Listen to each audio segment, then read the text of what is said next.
Aujourd'hui, nous parlons de la foi qui conduit à l'action. En fait, toute cette histoire tourne autour de l'action de Mardochée, de l'action d'Esther face au danger qui les guettait, face aux menaces qui étaient Aman et la décision que Aman avait fait prise au roi. Et donc nous sommes dans Esther chapitre 4, verset 1er jusqu'au chapitre 5, verset 14, sous le thème « La foi qui conduit à l'action ». Un jeune homme de 29 ans, le 8 janvier 1956, est tué avec 5 autres en Amérique latine, dans un pays qui s'appelle l'Équateur. Il n'a que 29 ans. Il est tué parce qu'il cherchait à évangéliser ses tribus. Il savait que ces tribus n'étaient pas évangélisées. Et lui et ses amis savaient aussi que ces tribus étaient hostiles, que ces tribus tuaient des gens. Mais ils ont décidé d'aller les voir. Et donc le 8 janvier 1956, 5 personnes ont essayé de prendre contact avec ces tribus. Et ces 5 personnes ont été tuées, une après une autre, par des flèches. Le plus célèbre de ces 5 personnes s'appelle Jim Elliot. Il n'avait que 29 ans.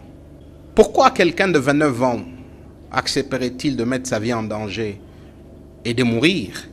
Simplement parce que il fallait parler à des gens qui ne voulaient peut-être même pas entendre l'évangile. Vous, certains d'entre vous, vous avez 29 ans, d'autres moins, d'autres plus. Est-ce que vous risqueriez votre vie simplement parce que vous voulez parler de Jésus?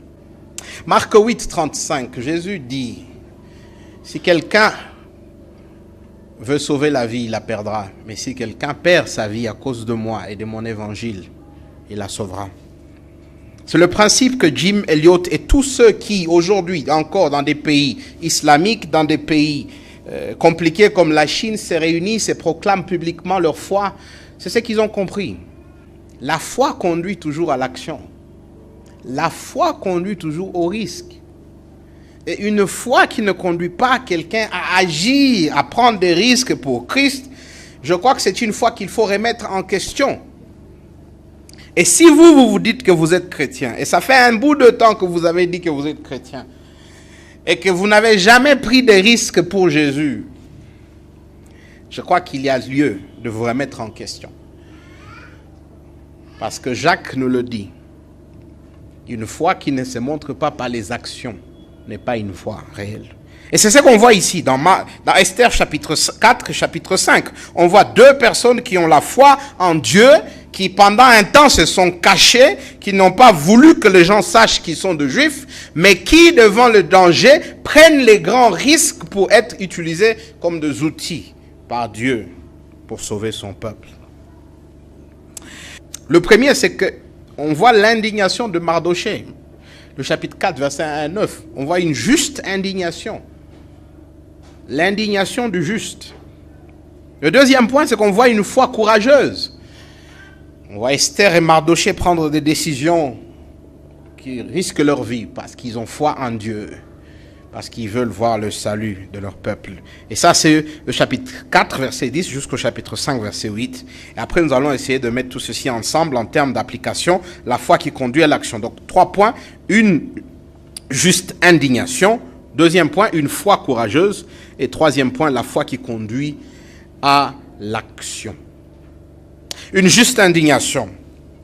Quelle est la réaction de Mardochée quand il entend que le roi vient de faire un décret? Et ce décret a déterminé qu'au 12e mois, le 13e jour du 12e mois, tous les Juifs doivent être massacrés, doivent être tués. Qu'est-ce que Mardochée fait? Est-ce que Mardochée dit, après tout, moi, je suis le neveu de la reine, et donc je vais expliquer à la reine de demander une grâce spéciale auprès du roi, et nous et notre famille, nous serons épargnés, et que les autres Juifs périssent, ça c'est leur affaire. Est-ce que c'est ce qu'il fait? Il a accès au pouvoir. C'est quelqu'un de puissant. C'est quelqu'un qui est parmi la garde du roi. C'est quelqu'un qui a des relations, des connexions. C'est quelqu'un dont la cousine plutôt est la reine. Mais vous voyez, si quelqu'un comme un jeune Philippe Jim Elliot peut accepter à 29 ans de mourir, c'est parce qu'il ne pouvait pas rester chez lui, sachant qu'il y a des gens qui ne connaissent pas Jésus. Et c'est l'action qu'on voit ici. Qu'est-ce que Mardoché fait? Verset 10. Mardoché va voir Esther, va voir sa cousine, et il dit, il faut que tu interviennes. Esther commence d'abord par avoir peur. Esther dit, écoute Mardoché, tu sais très bien que les lois disent que je ne peux pas approcher le roi de moi-même. Mardoché lui dit, et c'est le fameux verset 14, ne pense pas que parce que tu es de la maison du roi, ça ne te concerne pas. Ne pense pas que les privilèges que tu as vont t'épargner, non. Verset 14, si tu te tais maintenant, le secours et la délivrance surgiront d'autre part pour le juif. Et toi et la maison de ton père, vous périrez. Et qui sait, si ce n'est pas pour un temps comme celui-ci que tu es parvenu à la royauté.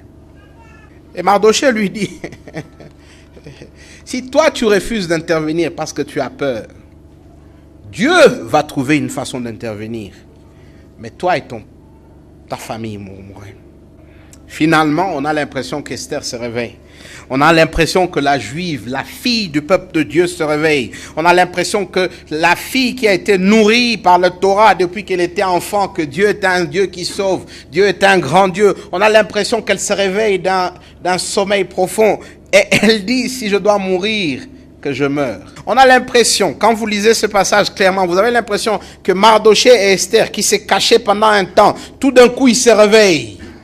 Et ils montrent en public leur foi en Dieu. Et comment est-ce qu'ils expriment leur foi en Dieu? Par des risques. Mardoché prend le risque d'aller parler à Esther, et Esther prend le risque d'aller voir le roi sans être invité. Et donc ce que nous apprenons de là, c'est quoi? C'est que Esther et Mardoché mettent leur vie en danger à cause de leur foi en Dieu, et Dieu les entend. La première réponse à leur prière, c'est que Dieu accorde la faveur. Esther se présente devant le roi sans problème. Et on verra la suite de comment Dieu sauve son peuple. Nous tous, ce matin, nous avons l'opportunité, devant un tel message, d'être comme Esther, d'être comme Mardoché, d'être comme Jim Elliot, c'est-à-dire de prendre des risques pour l'évangile, c'est-à-dire de vivre notre foi publiquement, au risque de nos vies. La question, c'est plutôt pourquoi nous ne le faisons pas. C'est clair dans la Bible. Jésus dit à plusieurs fois à ses disciples, si quelqu'un veut me suivre, qu'il prenne sa croix et qu'il me suive. Si quelqu'un veut être mon disciple, il doit haïr sa mère, son père, son frère et sa propre vie. Quand vous approchez cette personne que vous ne connaissez pas, à l'école, au travail, et vous créez des relations d'amitié, vous savez que cette personne ne connaît pas Jésus. Vous sortez de votre zone de confort et vous allez parler à cette personne. Ce sont des risques que vous prenez. Aussi longtemps, je l'espère, que vous les prenez pour l'évangile. Quand vous vous privez des biens matériels, du temps de loisir, pour que vous fassiez partie d'une cellule, pour que vous souteniez l'œuvre de Dieu, ou pour que vous alliez à une formation qui vous aide à parler de votre foi d'une façon publique, ce sont des risques que vous prenez. Esther approche le roi. Est-ce qu'elle a la permission d'approcher le roi? Non, mais c'est seulement si elle approche le roi qu'elle peut parler au nom de son peuple et elle peut entamer le salut de son peuple. Qui d'autre approche un autre roi si ce n'est pas Jésus? Hébreux 7 et 8 nous présentent Jésus le grand prêtre qui approche le trône éternel de Dieu pour parler non pas à son nom mais au nom de son peuple, pour être le canal au travers duquel la grâce et le salut du peuple de Dieu va tomber. Cette grâce que nous recevons, ce salut que nous recevons gratuitement. Alors, est-ce que votre foi vous conduit à prendre des risques pour Jésus? Ton amour infini jamais n'abandonne, jamais ne faiblit pour moi.